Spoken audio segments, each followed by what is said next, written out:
He slid a folder across the rehab cafeteria table. "Sign here for your mom. It's just meals and care." The room smelled like soup and bleach. My mother pushed peas with the back of her spoon. She's 78, stubborn, and learning to stand again with a walker. The man with the folder had a soft smile and a badge that said, Evan. My cousin Tasha stood behind him, arms crossed like she was cold. "It's routine," Evan said. "Lunch is a good time. Quick signatures, then we set up her plan." I opened the folder. The first pages were harmless. Diet, fall risk, TV rules. Page 6 was not harmless. It said Tasha could handle my mother's money. It said she could open and close accounts. It said she could sell the house to cover care. The title was gentle. The power was not. "My mother did not ask for this," I said. "She's eating." Tasha leaned in. "Sandra, please, we're family. Bills are coming." "Then bring bills," I said. "Not a page that gives away her life." Evan kept the salesman calm. "If you sign, the facility gets paid on time. The house won't wait forever. I can even arrange a buyer. No stress for you." I pointed at my mother. "She can still speak for herself." He dropped his voice like we shared a secret. "This is just permission so your cousin can help. Easier for everyone." "No," I said. "Not at lunch. Not like this." I looked at my mother. "Mom, do you want Tasha touching your accounts?" My mother found my face and said, "No, I want soup."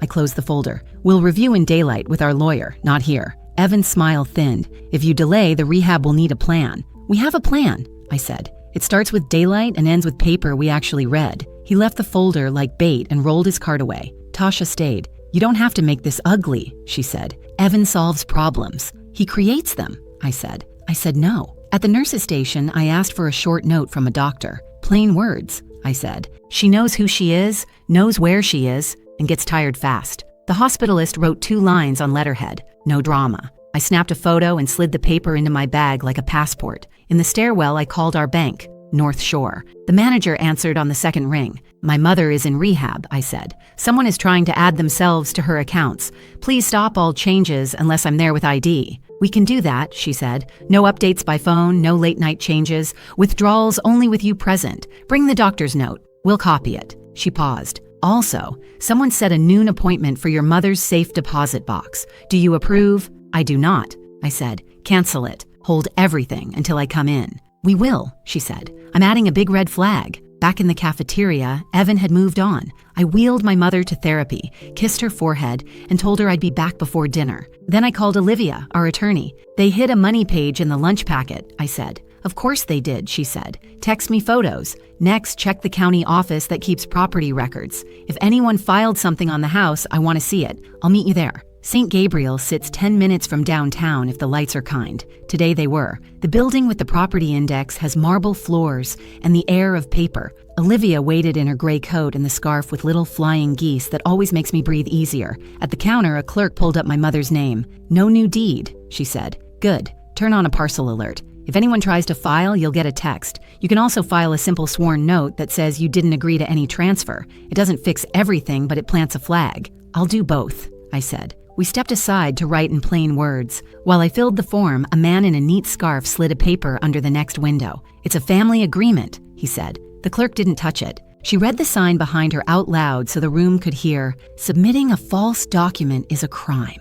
The man studied the floor, then chose the door. The line went quiet in a smart way. Olivia didn't smile, but her eyes did. We walked straight to the bank. The manager waved us into her small office with a ficus that had seen more apologies than water. "We posted the stop," she said, tapping her screen. "No changes without you in person. No access to the safe deposit box without your face and ID. And a note on the account. Talk to the daughter in person, not by fax." She printed the note and handed me a copy for the blue folder I use on days like this. Out in the lobby, a small show was going on at the counter. A man tried to slide a letter across the marble. "It's from the spouse," he said. The teller lifted her chin and spoke just loud enough for the line. "We don't take faxes as signatures. If the spouse wants a change, they come in with ID." The man picked up his paper and left. A woman behind me exhaled like the room had just learned a rule. Tasha called as I walked to the car. "You're over your head," she said. "Evan can sell the house fast. Put the money into a trust. Better care. No stress." "My mother likes her house," I said. "She likes her porch in the morning. We're not selling because you and a man with a cart brought me a pen at lunch." She softened her voice. "You know the rehab smells like bleach, right?" "It smells like work," I said. "That's what care smells like." Back at rehab, the unit clerk handed me an envelope. "This came to the desk," she said. Inside was one page dressed like kindness and written like a trap. Family settlement. Authority to list. No firm. Just a Gmail address with the word care, doing too much work. I asked her to log it and keep the outer sleeve. We're keeping a clean trail, I said. She looked proud. Olivia met me by the nurse's station. 10 minutes in a quiet room, she said. One clean page from your mom. No fancy words. The charge nurse gave us a side room that sometimes works as a chapel. The notary brought a small stamp and a calm voice. Olivia slid a one-pager in front of my mother. It sounded like a grocery list because that's how it should sound. I did not give anyone permission today to handle my money or sell my house. I want my daughter, Sandra, to speak for me if needed. I am tired, but I know who I am and where I am. The notary asked, "What's your full name?" My mother said it. "Do you understand what this says?" "Yes." "Is anyone pushing you to sign?" "No," she said, and looked at me and smiled. "She pushes other people." She signed. The stamp clicked. My shoulders dropped a half-inch. As we walked out, a delivery guy rolled up with roses for the nurses. He tried to hand the desk an envelope. "Permission from the family," he said, bright. The charge nurse didn't break stride. "Roses are nice," she said. "Permission happens in person." She put the envelope in a drawer and went on with her day. The room learned something for free. I went home for a shower and a breath I didn't have to share.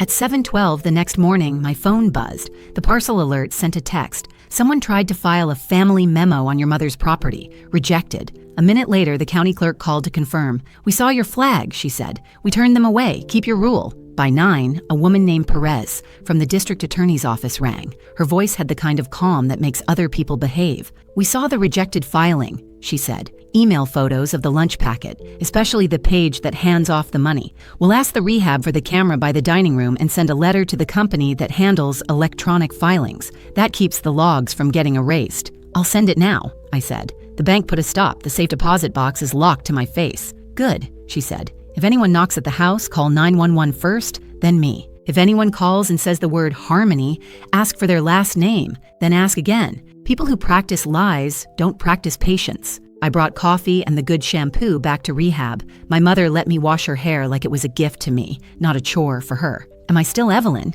she asked, teasing. "You are," I said. "And your house is still your house." "Good," she said. "I don't like other people's forks." We sat by the window and watched the parking lot do its plain job. Nurses, cars, deliveries.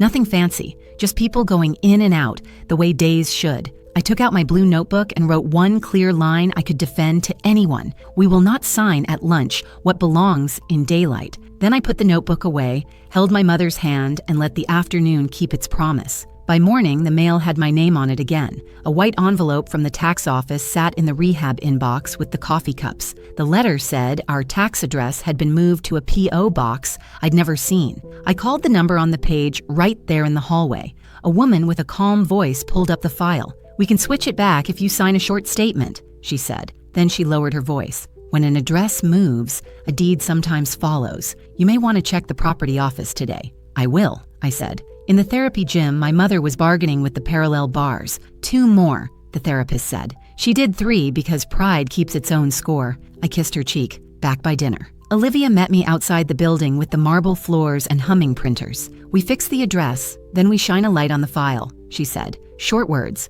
fast steps. At the tax counter, I signed a one-liner and showed my ID. The clerk stamped it, smiled like a person who likes when rules help, and said, "Back to your street. From now on, we want a face, not a form."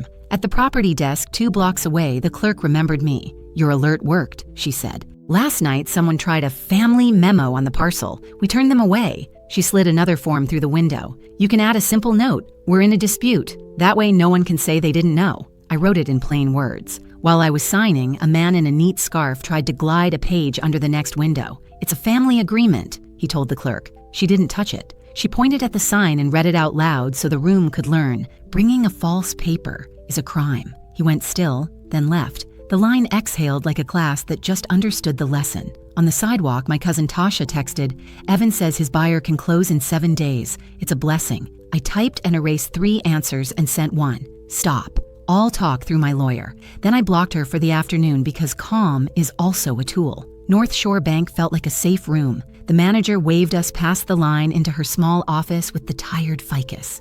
"We canceled the safe deposit appointment," she said. "No changes by phone, no late-night edits, no access without you and your ID. If someone shows a letter, we still say no. She printed the note and put it in a red folder with my name on it. If a judge signs a short order that says, "Pause any sale, bring it, we'll mirror it." On the way out, the lobby gave away a free lesson. A man with a tidy scarf eased a fax across the marble. "It's from the spouse," he said. The teller lifted her chin and spoke just loud enough for the line. "We don't take faxes as signatures," she said. "If the spouse wants a change, the spouse shows up." He blinked like someone had moved a wall and left. Back at St. Gabriel, the unit clerk handed me an envelope. "A visitor dropped this," she said. Inside was a single page that wanted to look harmless. Family settlement. Authority to list. No firm name. Just a Gmail address with care doing too much work. I asked her to log it and keep the outer sleeve. "We're keeping a clean trail," I said. She looked proud. "Court this afternoon," Olivia said.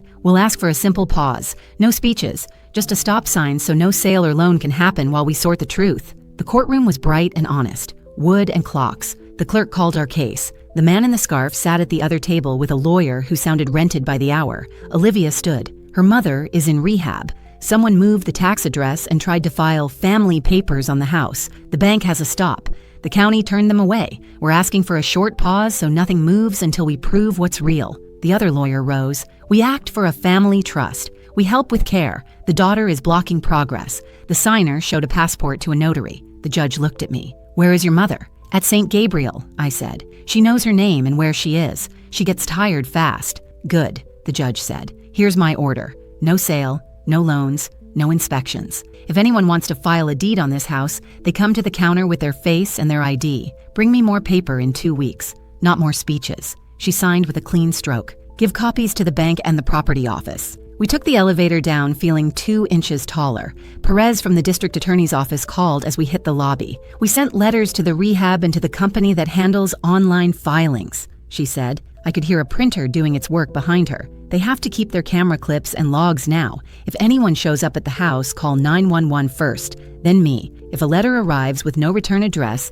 have your concierge sign and snap a photo. Don't open it. Text me the picture." We walked the order back to the property desk. The clerk read the top line out loud, stamped a copy, and slid the original back with a smile that felt like a small medal. 2 windows over, a woman in a cardigan told a man with a folder, "We don't accept family memos. If there's real consent, you all come in together." He left. The room felt smarter again. At North Shore, the manager pasted the judge's page into the file. "Red banner pops first now," she said. "If anyone breathes near this account, the screen yells before they finish a sentence." Out in the lobby, the teller repeated the line I'd come to love to a man with a fax. "We don't take faxes as signatures." The line almost applauded with silence. On Whacker, the receptionist at the co-working space called me back. Calm voice, clean edges. "Someone asked if there was mail for Lakefront Family Trust," she said. We told him no and reminded him the building keeps cameras. He left quickly. I thanked her like she'd handed me an umbrella in rain. I took a copy of the order to the house and taped it inside the front glass where eyes land first. Mrs. Franklin came across the street in her cardigan and her courage. "A young woman with a clipboard tried the gate at lunch," she said. "Said she needed to inspect for insurance. I told her the police like their lights on. She left. Eat something with fat," she added. "Paperwork burns calories." I ate soup with my mother at 5. She called the walk back from the bathroom a field trip and grinned with her eyes. "Did you bring daylight?" she asked. "I did," I said, and showed her the judge's page. "No sale, no loan, no surprises." She tapped the edge of the paper with one finger. "Good. Now the soup." Tasha hovered by the door after dinner, hands clasped like a student about to ask for extra credit. "You can't carry this alone," she said softly. I was scared. "Money scares me." "It scares everyone," I said. "That's why we go slow. If you want to help, visit as a niece, not as a plan." She nodded, eyes shiny. "Do you want me to leave?" "I want you to sit," I said. She did. When my mother woke, Tasha fed her peaches with a plastic spoon in careful halves. We didn't talk about houses. We let fruit be fruit. That night, the concierge called.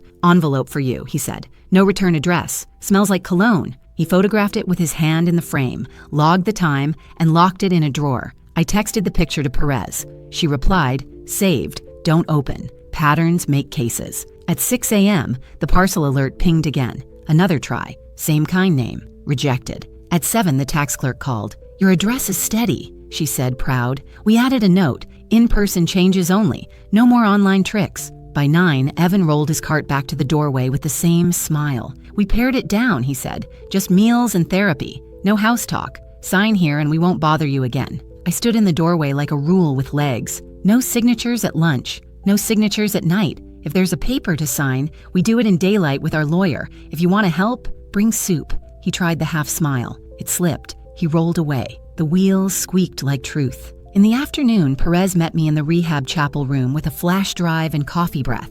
We pulled the dining room camera, she said. It shows the cart, the folder, your no. We also subpoenaed the co-working footage. Same man, same hat, same rented car as a filing in the next county last month. We'll keep pulling the thread. You keep living your kitchen. I can do boring, I said. Boring wins, she said. That evening, I opened my blue notebook and wrote one line I could carry into any room. We said no at lunch, and the city said no with us. Then I turned off the light and let the quiet do its job. By noon, the rehab felt like a small town. The nurse knew my coffee. The volunteer with paperbacks waved like a neighbor. My mother stood up twice without the walker, then sat because pride is not a care plan. Perez called while I was labeling a Ziploc of receipts. 2 more tries on the property last night, she said. Same family memo trick. Your alert blocked both. We asked the company that handles online filings to save their logs. We also pulled the dining room camera. It shows the cart, the folder, and you saying no. What about the house itself? I asked. We'll drive by today, she said. You keep the paper straight. Boring wins. I took the doctor's note to North Shore so they could copy it. The manager led me past the line. We added one more rule, she said. No wires or cashier's checks tied to the house unless you're in the room. And if anyone calls after hours, the answer is no. Out in the lobby, a man in a neat scarf slid a page toward the teller like a magician. It's from the spouse, he said. The teller didn't blink. We don't take faxes as signatures, she said, clear enough for the room. If the spouse wants a change, the spouse shows up. He left. The line breathed. A woman behind me whispered, "Thank you," and I wanted to say it back. On my way to the building with the marble floors, Olivia texted, "Stop by the tax office, make sure the address block stuck." It had. The clerk smiled like a person who likes her job more on days like this. "In person only," she said, tapping the screen. "No one moves this file with a keyboard." 2 blocks over, the property desk clerk remembered me. "Your note sits on top," she said. "Anyone searches that parcel, your name pops first. Also," she lowered her voice, "the same pair tried across the county line. They were turned away there, too." 2 windows over, a clerk read the wall sign out loud again. "Bringing a false paper is a crime." The room went quiet in that smart way I've learned to love. Back at St. Gabriel, the unit clerk handed me an envelope. "Dropped at the desk," she said. Inside, authority to list in a serious font with no serious source. I asked her to log it and keep the outer sleeve. "Chain matters," I said. She nodded like I'd taught a class. Tasha waited by the elevator, softer than yesterday. "I didn't know about the notary," she said. "Evan said everything was clean. I wanted help, not this." "Then stop," I said, tired but not cruel. "No more folders, no midnight buyers. If you care, bring soup and sit." She swallowed. "I can do soup." "Good," I said. "Start today." Olivia met me outside with her scarf that makes me breathe easier. "We file the quiet title case now," she said. Plain words. It tells the world we're in a fight over the deed, so no one can claim surprise. We walked to the courthouse. The room was bright and plain. Wood, clock, a judge who liked short answers. The clerk called our case. The man in the scarf sat at the other table with a lawyer who kept rearranging his papers, like the paper would get smarter if he moved it. Olivia stood. Her mother is in rehab. Someone moved mail and tried to plant family pages on the house. The bank has a stop. The county is blocking filings. We asked to keep the pause while we prove what's real. The other lawyer rose. "We act for a trust," he said. "We help with care." The signer showed a passport. The judge held up a hand. "Bring the notary next time," she said. "Bring her book. Bring a real address, not a mailbox. No sales, no loans, no inspections. If someone wants to put paper on this house, they show up at the counter with their face and ID. Back here in 2 weeks with real names and real answers." Her pen made a clean sound on the order. I wanted to keep that sound. We took the signed page to the property desk. The clerk stamped a copy and slid the original back with a smile that felt like a medal. "Red banners up," she said. "If anyone pokes the parcel, we see it." Perez called as I stepped outside. "We matched your scarf man to the co-working cameras on Whacker," she said. "He paid cash for an hour. The woman with him signed the visitor log with your mother's name. Left hand wobble. Same hat shows up in another filing last month in the next county. We also pulled an alley plate near your house. Rental tied to a mailbox at that same co-working space. Does that end it?" I asked. "It stacks it," she said. "Cases end with paper and time. Keep both." I took a copy of the order to the house and taped it inside the front glass where eyes land first. Mrs. Franklin crossed the street with a pie and a look. They came at lunch, she said. Young woman, clipboard, said she needed to inspect for insurance. I told her the police like their lights on. She tilted her head at the paper behind the glass. That looks good on you. Thanks, I said. You keep this block honest. I keep it nosy, she said. Same thing. We walked the rooms like a simple ritual. Kitchen, windows, back door. The scratch on the table caught the light like a small truth. I texted my mother a picture. Your kitchen is waiting. She sent back one word, soon. Back at rehab, the nurse smiled. She stood 3 times, she said, called it recess. Tasha arrived with actual soup and no opinions. She fed my mother peaches by halves. We didn't talk about houses or paper. We let fruit be fruit. Evening brought a new routine I didn't mind. The concierge texted a photo of a sealed envelope, his hand in the frame, time stamped. No return address, he wrote. I forwarded it to Perez. Saved, she replied. Don't open. Patterns make cases. At dawn, the parcel alert pinged again. Another try. Same kind name. Rejected. At 7, the tax clerk called. Your address is steady, she said, a little proud. We added in person only on our screen. No one clicks this one anymore. By 9, I was back at the bank to drop off an extra copy of the judge's order. The manager pasted it into the file. Out on the floor, the lobby taught another free class. A man with a fax and a plan said, It's urgent. Family care. The teller said, We follow the file. Loud enough for the line. No changes without the daughter. No faxes. No midnight calls. If you have a court page that says otherwise, bring it. He didn't. He left. After lunch, Perez met me in the rehab chapel room with a flash drive and coffee breath. We preserved the dining camera, she said. The clip shows the cart, the folder, and the no. We served the co-working space. They handed over their front desk camera and the mail logs. Our next move is the notary. The judge asked for her book. We'll see it. Do I need to be there? I asked. Just be ready, she said. And if someone knocks at the house, you call 911 first, then me. No arguments at the door. I nodded. I can do boring. Boring wins, she said again, like a blessing. That night, the alley behind the house got a visitor. Mrs. Franklin called with her voice pitched low and steady. 2 people at your gate, she said, clipboard and camera. I told them the order is on the door and the police like their lights on. They left. 5 minutes later, a patrol car rolled down the block. The officer tapped the window glass and gave me a small salute. The block learned its rule. Morning brought a clean page from the insurer. They had flagged my mother's policy. No changes unless she speaks on a recorded line, the letter said. Short, kind, clear. I added it to the blue folder, the place where proof lives. Olivia and I rode up in the courthouse elevator with the notary in the gray blazer. She held a small black book to her chest the way a person holds something that can still be set right. In the hallway, she looked at me and said, I checked her passport. I should have asked a second question. You're here now, I said. That's the right question. The judge's room was the same. Wood, clock, no drama. The clerk called our case. The scarf man's lawyer started the dance. The judge raised a hand. Notary, she said. The woman opened her book. A woman came with a man, she said. She signed with her left hand and said she'd hurt her right. I recorded the number on the passport. I didn't ask for a second ID. That was my mistake. She looked at my mother's photos on the file. The woman I saw was not her. The judge kept it simple. The pause stays, she said. No sales, no loans, no papers at the counter unless the daughter stands there and says yes. File a real address, not a mailbox. Bring me the trust papers under seal if you claim one exists. If anyone steps on this property without permission, I will sign a paper they won't enjoy. We left with a page that felt heavier than it looked. Outside, the scarf man tried a quiet line as I passed. You're blocking care, he said. You'll regret it when the bills come. I paid yesterday, I said, with my card. I didn't stop. Doors work better when you use them. I brought the signed page home and taped a new copy behind the glass, high enough for tall men and low enough for bad ideas. Inside, the living room looked ready for us. Pillbox on the counter, blanket on the chair, light on the floor. My phone buzzed. The young couple who bought our old lake place sent a photo of their dog, dozing in that same square of morning we used to love. No caption, none needed. I saved it, then set the kettle on. That evening, Mark came by with oranges and pride. I'm reading the first page before I touch anything, he said, joking on purpose. He put the order in the blue folder without bending a corner. Growth has a sound. I opened my notebook and wrote one line I could carry into any room. We kept the stop sign up and the city kept it with us. Then I washed the cup, turned off the light, and let the apartment hum like a thing that still belongs to its people. By Thursday, the rehab smelled more like coffee than bleach.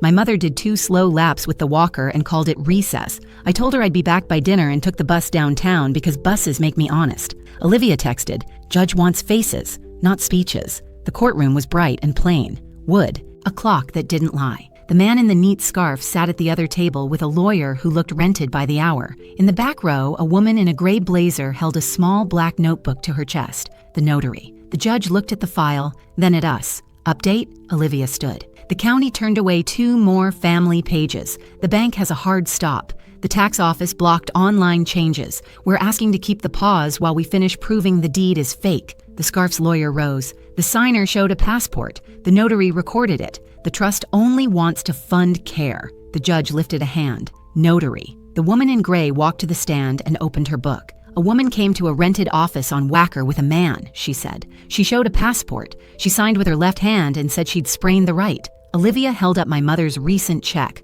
Smooth right-hand loops. The judge compared the pages. "These don't match," she said. The notary swallowed. "I checked a passport," she said. "I didn't ask for a second ID. That was my mistake." She looked at me. "The woman I stamped was not your mother." The scarf's lawyer tried to start again. The judge didn't let him. "File a real address, not a mailbox. If you say a trust exists, bring its papers under seal. If anyone from your side steps on this property again without permission, I will sign a paper you won't enjoy." He sat. Perez spoke next, steady as a metronome. "We preserved the rehab camera by the dining room. We pulled the co-working footage. Same man, same hat, same rented car. We have the plate, the mailbox account, and the cash receipt." "Good," the judge said. "Order stays. No sale. No loan. No inspections. No papers at the counter unless the daughter stands there and says yes. County puts a red banner on the file. Bank keeps it stop. Back here if someone ignores me." She signed with a clean stroke. "That's all." Outside, the scarf man tried a soft jab. "You're blocking care. You'll regret it when the bills come." "I paid yesterday," I said, "with my card. Bring soup next time." We took the signed page to the property desk. The clerk read the first line out loud, made a copy, and slid it back with a smile that felt like a small medal. 2 windows over, a man in a hurry said, "It's a family memo." The clerk pointed at the sign and spoke for the room. "Bringing a false paper is a crime." He left. The line exhaled. At North Shore, the manager taped the order into the file. "Now the red banner jumps before the hello," she said. Out on the floor, a teller told a man with a fax, "We don't take faxes as signatures. If the spouse wants a change, the spouse shows up." The lobby learned. Again. I checked our P.O. box on Wacker. 1 heavy envelope. No return address. The clerk saw my face. "Want me to photograph and hold it sealed?" she asked. "Please." She snapped the picture with her hand in the frame, slid the envelope into a sleeve. I texted Perez. "Saved. Don't open. Patterns make cases," she replied. Back at rehab, Tasha sat by the window with red eyes and a paper cup. "I didn't know about the fake signature," she said. "Evan said it was clean. I wanted help, not this." "Then stop," I said, tired but not cruel. "No more folders. No late-night buyers. If you care, bring soup and sit." She nodded. "Do you want me to leave?" "I want you to be her niece," I said. "Not a plan." She stayed. When my mother woke, Tasha fed her peaches in careful halves. We let fruit be fruit. In the afternoon, Perez met me in the little chapel room with a flash drive. "We matched your alley plate to a rental," she said. "Rental tied to a mailbox at the same co-working space. We're pulling the contract. If anyone knocks, 911 first. No porch debates." "Understood," I said. Before dinner, I stopped by the house. Mrs. Franklin crossed the street in her cardigan like armor. "Same young woman with a clipboard tried at lunch," she said. Said insurance inspection. I pointed at the paper on your door and told her the police like their lights on. She smiled. She left like her shoes were hot. Inside, the kitchen looked like a room that trusts us again. Mark wiped the counter. The scratch my father left caught the light like a small truth. I taped the fresh order behind the glass, high enough for tall men, low enough for bad ideas. That night, the concierge texted a photo of another envelope. No return address. Clean script. Logged. Sealed. Saved. I forwarded it to Perez and put my phone face down. The apartment hummed like a thing that belongs to its people. Morning brought a thin letter from the insurer. No changes without Evelyn speaking on a recorded line. Simple, kind, clear. I slid it into the blue folder where proof lives. We went back to court for a short check-in. The judge looked at the file,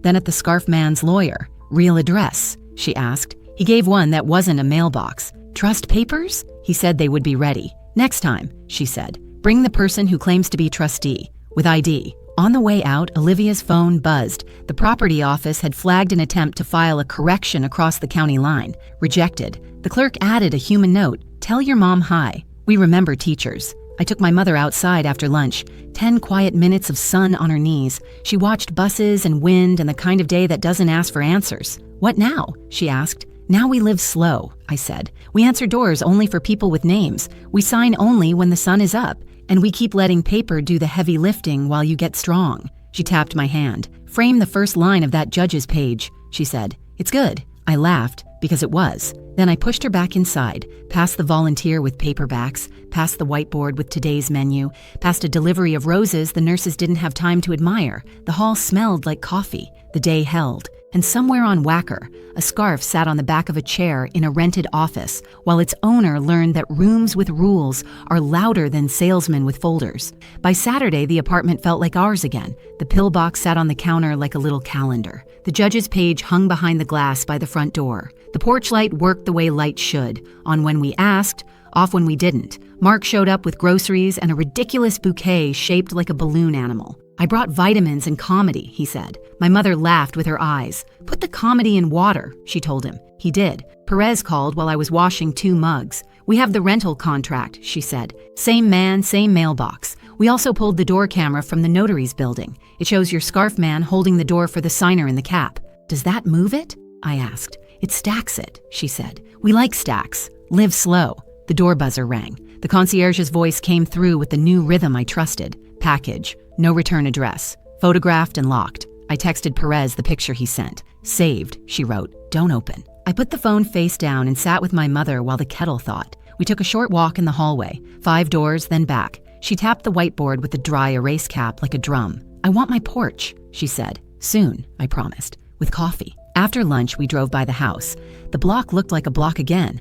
Bikes, dogs, the neighbor kid trying to dribble a ball that wanted to be a planet. Mrs. Franklin waved us over. 2 men walked by slow this morning, she said. Looked at the door, looked at your paper, kept walking. I think the paper stared back. I framed it high, I said. Good, she said. Bad ideas are tall. We went inside for 10 minutes. My mother touched the kitchen table with her knuckles like she was knocking on a door she already owned. Leave the scratch, she said. And then, because she is still a teacher, added, dust it. On the way out, a sedan rolled to a slow stop at the curb. The driver's window came down 3 inches. Are you Sandra? A voice asked. Who's asking? Courier, he said, and held up a flat envelope. Needs a signature. The concierge signs for me, I said, at my building, with a camera. He hesitated, then drove. I took a photo of the plate and sent it to Perez. She answered with 2 words I liked. Good catch. Sunday morning, the bank taught another small class. I swung by North Shore to deposit a check and heard the teller steady her voice at the counter.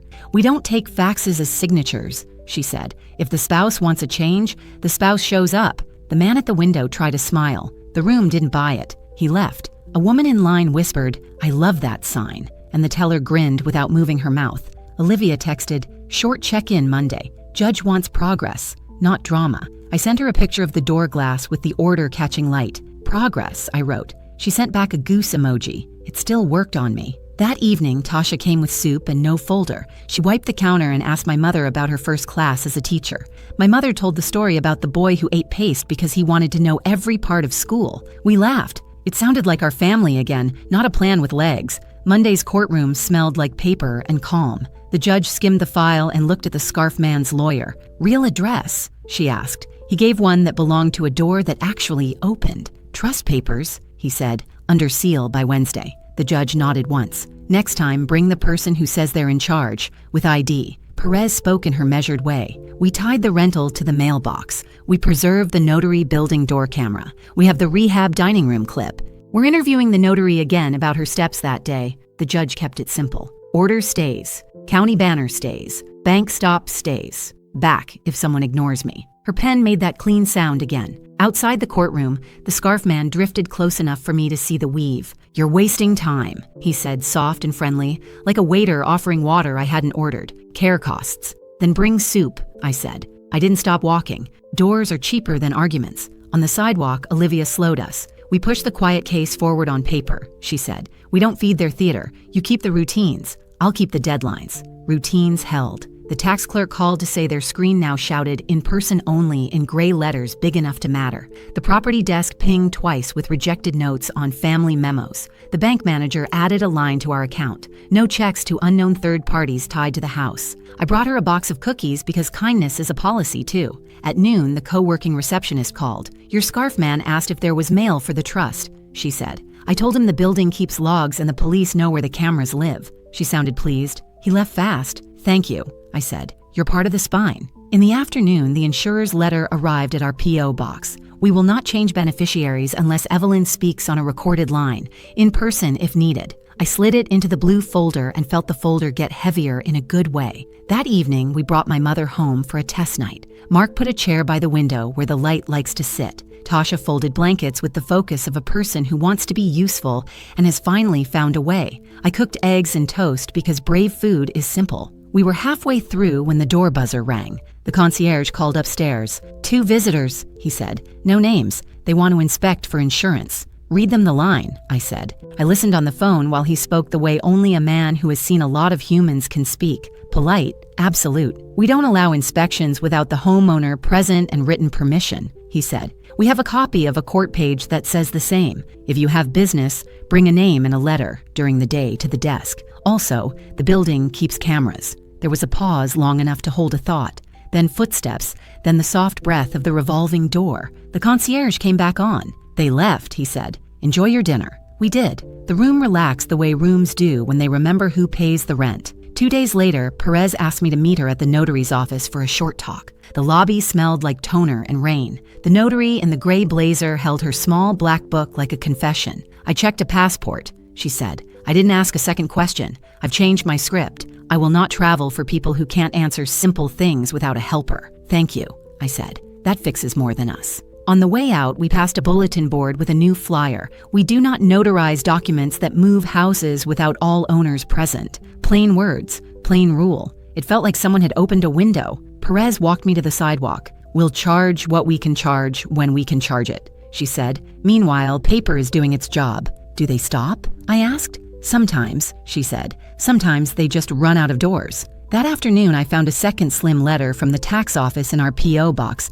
printed on the same paper as the first. Address steady, in person only, flagged for review if changes are attempted. The clerk had written a note at the bottom in blue ink. Tell your mom hi. We remember teachers. I put the note on the fridge under the magnet shaped like a goose. We moved my mother home for good that Friday. The rehab hugged us with discharge papers and good nurses. The volunteer with the paperback slipped a mystery novel into the bag by mistake. The elevator sighed like it was in on the plan. At home, the chair fit her back. She wrote her name on the dry erase board in slow, steady letters and underlined it once. Still me, she said. Always, I said. The door buzzer rang at dusk. The concierge didn't call this time. He used his judgment. 2 minutes later, my phone lit. A photo of 2 men at the desk, one in a scarf, one with a camera. A second photo, the desk sign in the frame with the house rules. A third, the back of the men as they left. Perez texted without me asking. We got the building clip. Keep your rule. Rest. We rested. My mother fell asleep in her chair with the TV low.